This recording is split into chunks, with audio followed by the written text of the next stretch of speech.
மக்களே பாருங்கள், இன்றைக்கி லைப்ரரிக்கு வந்திருக்கேன். பிரிண்ட் அவுட் எடுக்கணும். இன்றைக்கி வில்லுப்பாட்டு ப்ராக்டிஸ் இருக்குது நம்ம டீமோட.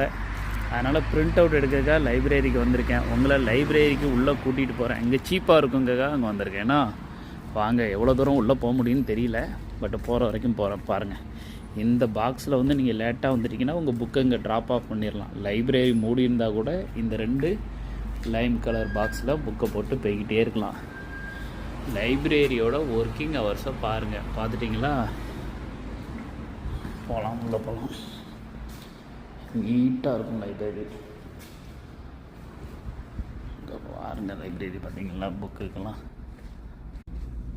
பாருங்கள். லைப்ரரி பாருங்கள் மக்களே. பிரிண்ட் அவுட் எடுக்கிறதுக்கு யூஎஸ்பியில் இருக்கணும் அல்லது மொபைலில் இமெயிலில் இருக்கணும். நம்ம யூஎஸ்பி போட போகிறோம். ஓகேவா? பாருங்கள், லைப்ரரி செம்மையாக இருக்கா. லைப்ரரியை பார்லிமெண்ட் மாதிரி வச்சுருக்கிறது கனடா தாங்க. ஓகே மக்களே, பாய்.